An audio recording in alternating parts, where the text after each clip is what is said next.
terakhir teman-teman sekalian, dalam konteks kekinian, saya ingin kita melihat pikirannya Denny Indrayana. Pikiran Denny Indrayana itu tentang pemakjulan sudah mewakili dua pikiran dari profesor ahli hukum tata negara. Ya, satu Denny, yang kedua Jimli Asidik. Jimli Asidik memang agak beda dengan Denny. Jimli Asidik bilang Jokowi bisa dimakjulkan melalui kasusnya PK Muldoko. Tapi Denny Indrayana lebih luas lagi, bukan hanya PK Muldoko, tapi cawe-cawe Jokowi. Nah, saya tadi bilang kepada Bung Taufik agar ada konferensi ahli-ahli hukum untuk menyatakan bahwa Jokowi itu sudah pantas dimakjulkan. Waktunya, ya, dengan itu maka kemudian bisa kita sebagai orang-orang pengorganisasian bisa mengorganisasikan langkah-langkah people power tersebut.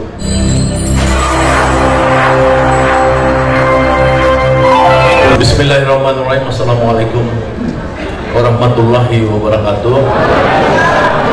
Makasih Mas Moderator, Mas Rus. Ini adiknya teman saya kuliah di ITB, jadi dia saya tahu sejarah saya ketika menjadi mahasiswa. Ini termasuk adiknya juga, jadi dua adiknya ini teman saya aktivis di ITB dulu. Yang saya muliakan Pak Mudrik, sang itu panjang umur selalu, semoga Allah memberi kesehatan selalu buat Mas Mudrik. Pada Pak Amin juga sehat selalu, Pak Amin Rais. Di antara kita semua yang hadir di sini, satu-satunya arsitek revolusi cuman Pak Amin. Yang lain pernah mendesain, tapi tidak pernah menjadi arsitek revolusi. Kalau kita lihat sejarah 98, maka seluruh Google akan mengeluarkan nama siapa pimpinan reformasi dan revolusi 98, itu Pak Amin Rais. Teman-teman para pembicara lainnya dan pembicara teman-teman yang aktivis yang datang bersama kita di sini, Pak Andi Kurniawan, Pak Muslim Arbi, teman-teman lain dari Jawa Barat, Pak Sabri Soplian dan lain-lain. Ini semua saya sangat menghormati karena datang ke forum ini, seperti kata Pak Mudrik tadi, satu-satunya kunci daripada kemenangan itu adalah keberanian. Dan yang datang kemari insya Allah pasti berani. Dan juga kepada bapak-bapak, ibu-ibu yang hadir di sini. Dalam rangka 26 tahun umur Mega Bintang ini, kita datang kemari, kita mengenang. Penting mengenang itu. Dari tadi belum ada yang bicara mengenang itu. Saya ingin mengenang, karena saya ini tahun 80-an udah ke rumah Mas Mudrik. Ketika saya jadi aktivis di ITB, sebelum saya ke Yogyakarta ketemu teman-teman aktivis di Jogja, saya mampir Solo. Dan pada saat Mega Bintang ini berdiri, saya termasuk yang begitu mengagumin Mas Mudrik waktu itu. Karena teman-teman harus tahu, pada saat itu kekuasaan Soeharto itu 1000 kali lebih kuat daripada kekuasaan Jokowi. Itu data tumbang. Ya, tumbang. Gampang lah Jokowi mah. Ini bicara Soeharto dulu. Di Solo dan di Jawa Tengah semua gedung-gedung dicat kuning, kuningisasi. Dan semua orang, tidak ada yang berani kecuali namanya Mudrik sang itu. Saya saksi sejarah.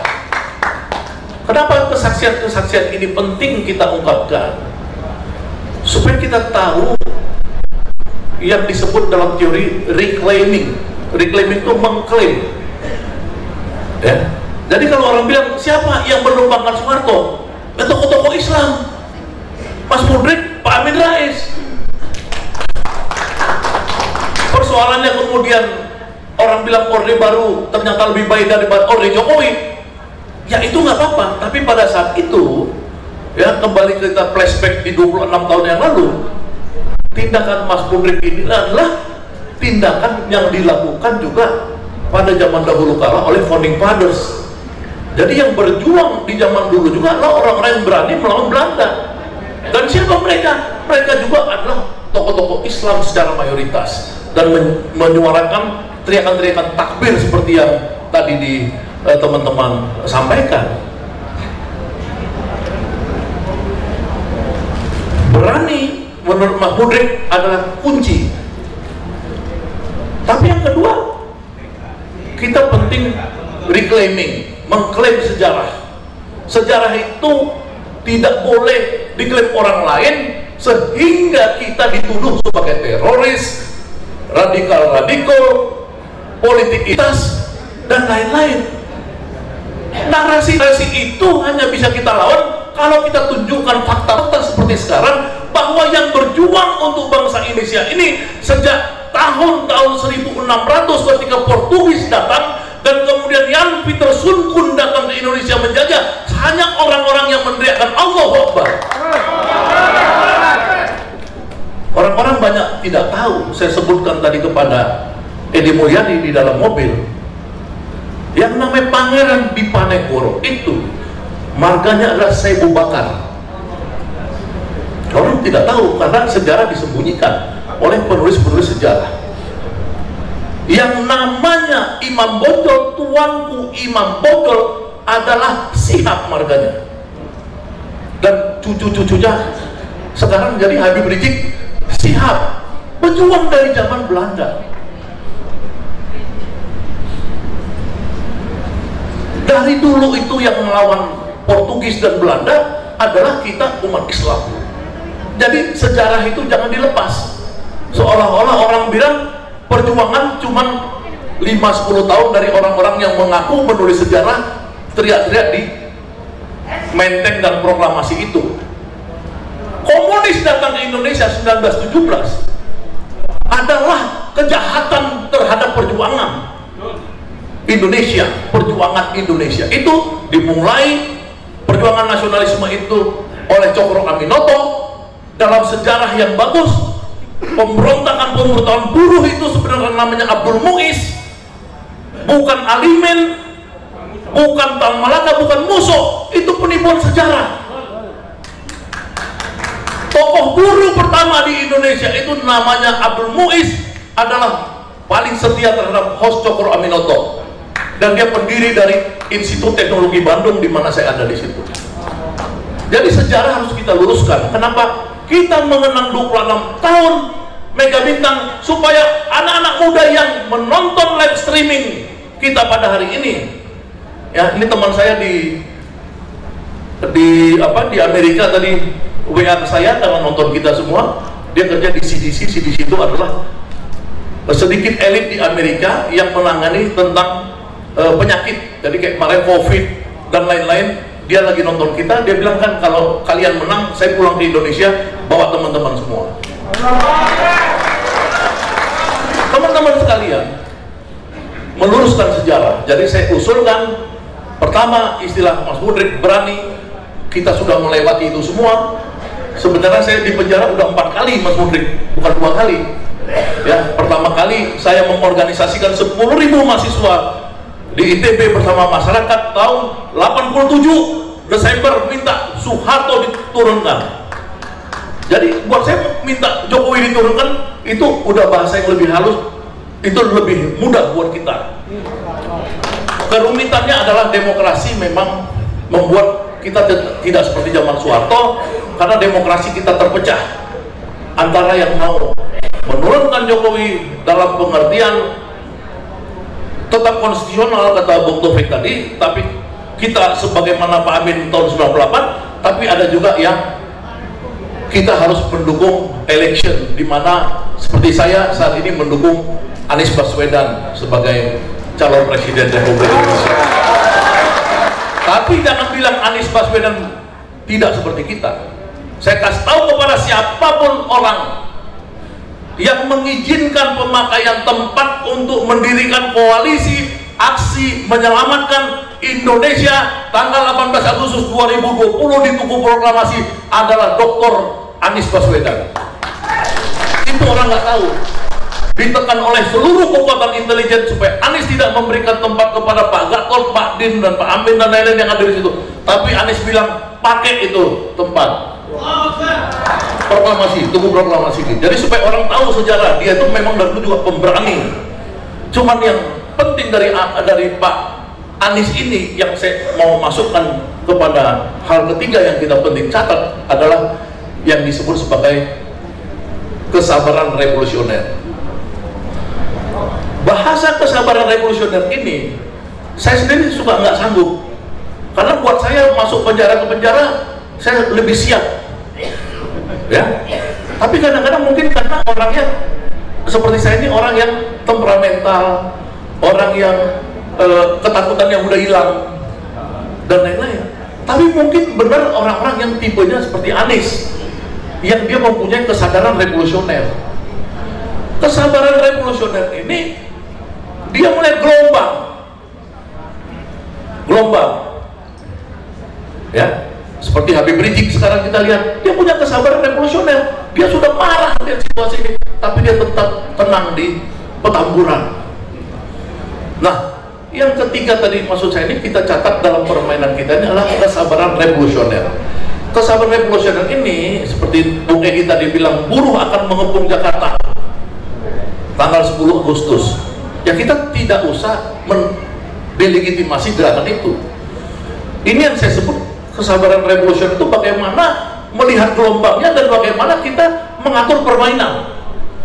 Jadi apa yang kita hebohkan di dalam forum ini tentang people power harus diorganisasikan dalam langkah-langkah yang tidak boleh diketahui oleh intelijennya Jokowi, bukan intelijennya kita. Kalau intelijen yang pro kita nggak apa-apa, tapi intelijen pro Jokowi kan bahaya. Tapi gerakan-gerakan ke arah sana kita tetap siapkan. Nah, yang keempat yang penting adalah kita harus percaya pada destiny, pada takdir Allah. Itu yang orang seringkali lupa. Ya, kita berbuat, Allah yang menentukan. Saya bukan ulama seperti Egy Sujana yang bisa menerjemahkan dalam bahasa Al-Quran. Ya, tapi di dalam teori-teori social movement, baik social movement dalam pengertian lama maupun new social movement yang saya termasuk ahli di dalam ilmu itu, ilmu tentang pergerakan sosial, orang-orang barat itu tidak memasukkan sama sekali unsur kehendak Allah itu. Nah, memang kita harus melihat bagaimana ulama-ulama melihat tanda-tanda. Ya, ada ulama-ulama yang datang ke saya bilang tanda-tanda rusuhnya udah dekat. Ya, mereka datang dari Lombok, 6 orang datang ke rumah saya, ya kan, Tuan Guru datang bersama teman saya Katibul Umam Wirano, dia sekarang di Naksabandia, datang ke rumah saya. Mereka mengatakan dapat petunjuk dari Allah bahwa ada akan potensi pecah belah bangsa yang sangat besar. Nah, tapi dalam bahasa lain seperti Egy dan lain-lain mungkin bisa melihat bagaimana destiny itu, bagaimana takdir Allah itu akan datang. Karena tugas kita sebagai manusia tentunya adalah menjemput takdir Allah itu. Nah, ini yang kita harus lihat semua rangkaiannya. Tapi kembali kepada poin kita di sini, ya saya dan teman-teman semua yang ada di sini tentu adalah satu, adalah orang-orang yang sudah merelakan, mewakafkan diri kita pada perjuangan. Tidak ada pun satu yang saya ragukan di sini, ragu, ya, tidak ada. Saya datang kemarin dulu pas Pak Mudrik undang acara apa kemarin kita mas, ya Pak Rocky dan lain-lain, ya itu juga saya lihat teman-teman di Solo ini tidak satu jengkal pun mundur dari keberaniannya. Ini berani sudah, ya, tapi kita harus lihat lawan kita buat apa. Lawan kita itu yang sering saya sebut sebagai mereka itu punya kekuatan rahasia operation. Rahasia operation ini adalah kemampuan cuci otak propaganda yang dilatih di Rusia. Dapat lipat laporan kepada saya, jadi orang-orang itu dilatih di Rusia ya, untuk cuci otak melalui propaganda media, buzzer-buzzer, influencer, apa segala, supaya kelihatan setiap ada kesalahan Jokowi, tetap Jokowi sebagai penyelamat. Ya lihat misalkan di mana-mana gelombang jalan rusak, di Lampung, di Jambi, di Medan, di Semarang, apa jalan-jalan rusak, Jokowi dengan santainya naik apa? Naik mobil presiden, dan dia akhirnya dianggap sebagai apa? Sebagai pahlawan. Padahal dialah otaknya, karena dia presidennya. Kerusakan-kerusakan apapun, 349 triliun uang negara dikorup, di skandal paling besar. Saya kasih tahu Pak Amin, waktu kita menggulingkan Gus Dur, quote and quote menggulingkannya, itu berapa korupsi Gus Dur di Pulau G? 30 M. Ini 349 triliun. Tiba-tiba Jokowi jadi pahlawan karena orang-orang Russian operation bekerja melalui cuci otak di media sosial bahwa Jokowi telah memerintahkan Mahfud MD untuk membongkar.